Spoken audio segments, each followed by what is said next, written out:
नाजरीन, मैं खाकसार एक बार फिर खाकसार टीवी से आपसे मुखातब हूँ। तो आज आज़ाद कश्मीर का एक नवाई इलाका है डूंगा गमीर, यहाँ पर हम आए हैं। तो उस घर में हम मौजूद हैं, तो देखते हैं, इनसे बात करते हैं, इनकी क्या मुश्किल परेशानी आई है, अपनी रोदात बयान करेंगे। तो आप अपना नाम बताएं सबसे पहले। जमशेद अहमद नाम है जी। जमशेद अहमद नाम है जी इनका। तो क्या आपकी परेशानी है, क्या किस तरह आप गुजारा कर रहे हैं, किस तरह आपके हालात चल रहे हैं? हालात मुश्किल हैं जी, महंगाई बहुत ज़्यादा है। तो बीमार रहा हूँ 7 साल, अभी भी बीमार हूँ। वाइफ भी बीमार है, बच्चे हैं 3 स्कूल में पढ़ते हैं। फीसें वगैरह बहुत ज़्यादा हैं, बकाया जाते हैं उनके 80,000 90,000 तकरीबन उनका बकाया है। तो मैं तो मज़दूरी करता हूँ, तो गुजारा करता हूँ बस। अच्छा, तो क्या आप काम क्या करते हैं? काम लोहार का काम करता हूँ जी, गाँव में लोहे का काम, हथियार वगैरह चुनाई।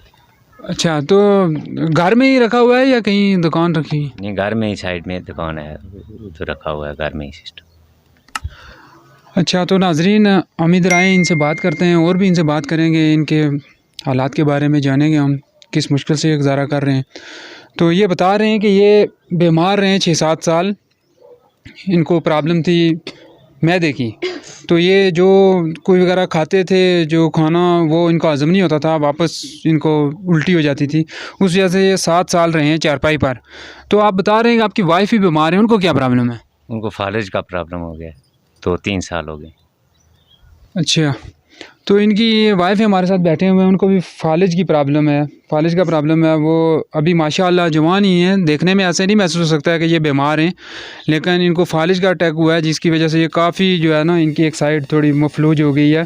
बाकी तो ये जो दवाई वगैरह हैं या डॉक्टर से चेकअप, उसका आप क्या करते हैं?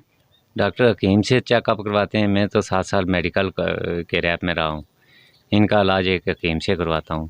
वो 6,000 रुपया 1 महीने की दवाई उसकी है जो चलती है इसकी। अच्छा, तो नाजरीन ये कह रहे हैं कि ये फालिज का इलाज हकीम से करवा रहे हैं। तो ये आपको समझ आ जानी चाहिए कि हकीम से क्यों इलाज करवा रहे हैं। फालिज का तो हकीम का तो कोई लिंक ही नहीं है। तो हकीम से ये इलाज इसलिए करवा रहे हैं कि इनके वसाइल नहीं हैं इतने कि किसी डॉक्टर के पास जाएं। फालिज का इलाज जब तक किसी जो फालिज का स्पेशलिस्ट डॉक्टर होता है उससे ना करवाएं तो तब तक तो उसमें कोई बेहतरी आने का कोई इम्कान ही नहीं होते हैं। तो ये हकीम से इसलिए इलाज करवा रहे हैं कि इनके पास इतने वसाइल नहीं हैं कि डॉक्टर के पास जाएं और उसका इनका इलाज करवाएं सही तरीके से। तो ये इनकी बेटी बैठी हुई है हमारे साथ, इनका ये बेटा भी है एक छोटा, उसका भी हम आपको बताएँगे, उसका बाजू फ्रैक्चर हुआ है। तो उससे पहले इनकी बेटी से बात करते हैं। आप कौन सी जमात में पढ़ती हैं? जी, मैं FSC सेकंड ईयर में पढ़ती हूँ, सेकंड ईयर क्लास में। तो कौन से कॉलेज में पढ़ती हैं? इकरा मॉडल कॉलेज कामोड़ा। अच्छा, इकरा मॉडल कॉलेज कामोड़ा।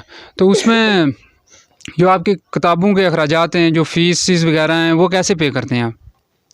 किताबें तो चलें वो हो जाता है, अब्बू कुछ करके दे लेते हैं, लेकिन जो हमारी फ़ीस है, पहले भैया थे उनकी भी बहुत ज़्यादा फ़ीस थी, वो तो अभी उधर ही है, तकरीबन 47,000 वो है। उसके बाद जो मेरी थी वो 75,000 हो चुकी थी, लेकिन वो वापस सर ने कहा कैंसिल कर दी। और उसके बाद जो हुई है वो तकरीबन 24,000 है। और उसके बाद जो छोटा भाई है वो भी मेरा 5th में है अभी छोटा भाई, तो उसकी भी तकरीबन 20,000 तक हुई हुई है। तो अभी बस कॉलेज वाले यही कहते हैं कि आप फ़ीस जमा करवाएं, नहीं तो निकाल देंगे, तो उसका भी कुछ नहीं है हो सकता फ़ीस। अच्छा, तो नाज़रीन, आपने सुना ये बच्ची की बात कि ये हाँ, तो ये बता रही हैं कि इनकी जिस कॉलेज में ये पढ़ती हैं उधर इनकी फ़ीस जो पेंडिंग पड़ी हुई है वो तकरीबन 50-60 हज़ार रुपये बनती है। इनका छोटा भाई भी जो 5th में पढ़ता है उसकी भी फ़ीस पेंडिंग है, अभी तक इन्होंने जमा नहीं करवाई है, क्योंकि इनके पास नहीं है कोई वसाइल। इनके जो वालिद साहब हैं वो लोहार का काम करते हैं घर में ही, तो दिन का 200, 400 या 300 किसी दिन होता है, किसी दिन नहीं भी होता है। तो इस वजह से इनकी फ़ीस काफ़ी पेंडिंग पड़ी हुई है। तो आप मुझे बताएं कि आपकी फ़ीस भी इतनी ज़्यादा हो गई है, तो इस अदारे से मुंसलिक रहने का क्या मतलब है? इधर डिग्री कॉलेज भी है जीरा में, सरकारी इदारे हैं, तो आप उधर भी पढ़ सकती हैं। तो ये इसी प्राइवेट इदारे में पढ़ने का क्या ख़ास मकसद है? इस अदारे में पढ़ने का ख़ास मकसद पहला तो ये है कि एक तो ये मेरे घर से भी करीब है, और दूसरा फिर इस बॉर्डर लाइन के करीब ये एक वाहिद ऐसा अदारा है जो मेडिकल के स्टूडेंट्स के लिए है। यहाँ पे कोई और ऐसा ना तो सरकारी कोई अदारा है जिसमें मैं जा सकती हूँ, ना यहाँ पे कोई और प्राइवेट अदारा है जहाँ पे मैं पढ़ सकती हूँ। और दूसरा, अगर मैं डिग्री कॉलेज या कहीं और अजीरा वगैरह में चली जाऊँ तो वहाँ से यहाँ से जाने का इतना खर्चा, यहाँ से इतना किराया लगता है वापस आने का, फिर वहाँ पे अगर रहना पड़े तो हॉस्टल की इतनी ज़्यादा फ़ीस है, तो इतनी ज़्यादा अफोर्ड नहीं कर सकते। तो इसलिए मैं यहाँ पे ही रह के कुछ बनना चाहती हूँ, ताकि और इसलिए कॉलेज को भी नहीं छोड़ना चाहती, ताकि बाद में कुछ बन के अपनी अम्मी अब्बू का सहारा तो बन सकूँ ना। अच्छा, तो आप पढ़ के क्या बनना चाहती हैं जिससे आप अपने अम्मी अब्बू का सहारा बनना चाहती हैं? मेरी ख्वाहिश तो ये है कि मैं डॉक्टर बनूँ, लेकिन क्या पता ख्वाहिशात कब पूरी होती हैं। इंसान की ख्वाहिश तो होती ही है, कभी पूरी नहीं होती है, लेकिन मेरी ख्वाहिश है कि मैं डॉक्टर बनूँ। नंबर यहाँ पे काफ़ी अच्छी पढ़ाई होती है इकरा में, तो बस बाज़ दफ़ा यही कुछ टेंशन होती है कि फ़ीस इतनी ज़्यादा बकाया है, तो बाज़ दफ़ा कभी पढ़ा भी नहीं जाता, कभी पढ़ो तो याद भी नहीं रहता, फिर कि यही टेंशन है दिमाग में कि उधर से इतनी ज़्यादा फ़ीस हो गई है। कितनी दफ़ा 9th में, 10th में, फर्स्ट ईयर में ये होता था कि मेरी रोल नंबर स्लिप का मसला बन जाता था। मेरी रोल नंबर स्लिप वो लोग नहीं देते थे कि जब तक आप लोग फ़ीस जमा नहीं करवाओगे तो रोल नंबर स्लिप नहीं मिलेगी। फिर घर से कुछ जाता था, वो कहते थे कि आपको देंगे फ़ीस, तो फिर रोल नंबर स्लिप मिलती थी। तो इसीलिए इसमें मुश्किलात की वजह से भी बाज़ दफ़ा पढ़ना मुश्किल हो जाता है मेरे लिए। लेकिन फिर भी मैं कोशिश करती रहती हूँ कि मैं पढ़ूँ उस हिसाब से, जिस तरह से कि मैं डॉक्टर एक होता है जो तैयारी करता है। रात को कभी कभी 10 बजे सोना पड़ता है, कभी कभी 12 बजे सोती हूँ, सिर्फ़ इसलिए कि पढ़ सकूँ। लेकिन फिर जब ये सोच दिमाग में आती है तो फिर दिमाग से सब कुछ निकल जाता है, जो कुछ पढ़ा हुआ होता है वो भी। तो मेरी अम्मी भी शायद यही वजह सोच सोच के उनको भी फालज हुआ है। अब्बू की भी वो हालत है कि देख के बाज़ दफ़ा दिल करता है कि छोड़ भी दूँ, फिर सोचती हूँ कि छोड़ के भी क्या करूँगी, उन पे ज़्यादा बोझ ही बनूँगी। इसलिए सोचती हूँ कि पढ़ लिख के कुछ बन तो जाऊँगी ना, उनका सहारा तो बन जाऊँगी ना। अच्छा, तो नाज़रीन, आपने सुनी ये बच्ची की गुफ्तगू, सुन के तो दिल तो कांपता है आदमी का। लेकिन ये देखें, ये बड़ी अच्छी लायक बच्ची है। मैट्रिक से भी इसके काफ़ी अच्छे नंबर हैं। अभी सेकंड ईयर में आप, अभी फर्स्ट से भी इसके काफ़ी अच्छे नंबर हैं। सेकंड ईयर में ये बायो की स्टूडेंट है। तो ये मैं इस वजह से इस प्राइवेट अदारे में है कि इनके घर से काफ़ी दूर है, ये कंट्रोल लाइन के ऊपर है, ये इनका घर बिल्कुल सामने बॉर्डर है। तो अगर ये इधर से शहर में जाएंगे तो 80-100 रुपये तो एक तरफ का किराया है। तो ये सोच कर उधर नहीं जा रहे हैं कि किराया कहाँ से लाएंगे उधर जाने के लिए। अगर उधर रहना पड़े तो हॉस्टल की फ़ीस वगैरह कैसे पे करेंगे। मुझे आप ये बताएं, आप कहती हैं कि आपकी वालदा का भी फालिज हुआ है, तो आप ये घर के जो काम काज हैं बाकी दूसरे, ये मामलात कैसे फिर चलते हैं आपके? ये होता है कि कभी कभार मुझे ख़ुद सुबह उठ के नाश्ता बना के जाना पड़ता है, और अगर मामा की तबीयत ज़्यादा ख़राब हो तो फिर दिन के लिए भी बना के रख के जाती हूँ। फिर वापस आके कभी खाने का टाइम मिलता है, कभी नहीं मिलता है, या फिर कभी होता ही नहीं है। इतना सुबह जल्दी तो कोई नहीं कर सकता, ज़ाहिर है कॉलेज में भी जाना होता है। फिर वापस आके भी नहीं खाती, फिर रात का भी आके खुद ही बना लेती हूँ।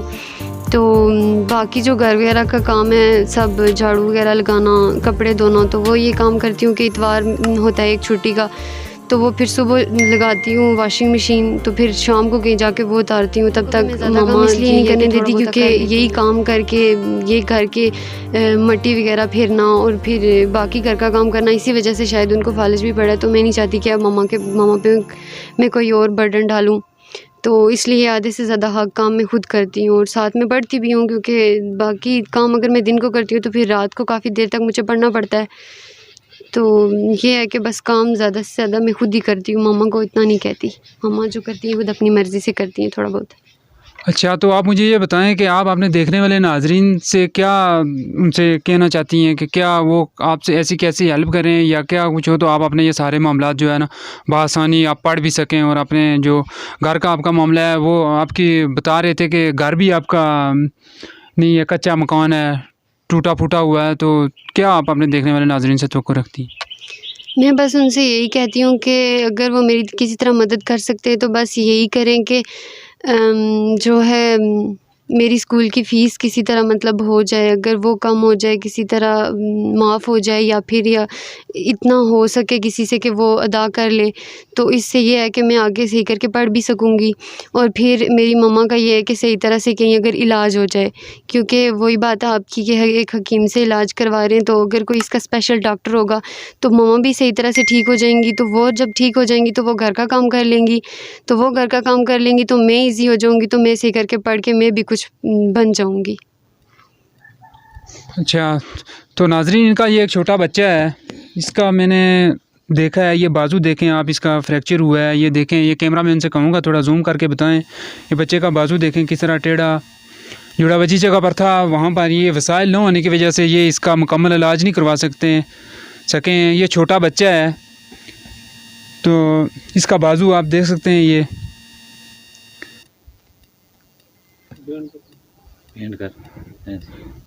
ये देखें सामने, ये छोटे बच्चे का बाजू है, फ्रैक्चर हुआ है बहुत बुरी तरीके से। तो ये वसाइल न होने की वजह से ये इसका कोई कंप्लीट इलाज नहीं करवा सकें। ये जिस जगह पे था बाजू वहाँ पर ही जुड़ गया। बच्चे की वालिदा भी मौजूद हैं, तो इनसे पूछते हैं कि ये इनको क्या प्रॉब्लम है और क्या ये किस तरह अपना निज़ाम चला रहे हैं। मुझे फालिज हुआ है, मेरे 3 बेटे बेटियाँ हैं। बेटे बेटियाँ माशाल्लाह मेरे बहुत लायक हैं, बहुत ज़हीन बेटे बेटियाँ हैं, तो पढ़ाई में भी बहुत अच्छा जा रहे हैं। तो एक है तो उसका भी पहले बाजू टूट गया था, जो बड़ा है वो उसने FSC से स्कूल छोड़ दिया है। उसने इसलिए स्कूल छोड़ा है क्योंकि उसकी फ़ीस नहीं अदा की जा रही थी। फिर मैंने उसे डिग्री कॉलेज में दाखिला लेके दिया है, तो मुझे खुद फालिज हो गया है सोच के। तो उसने भी वहाँ से भी कॉलेज में से भी छोड़ दिया है।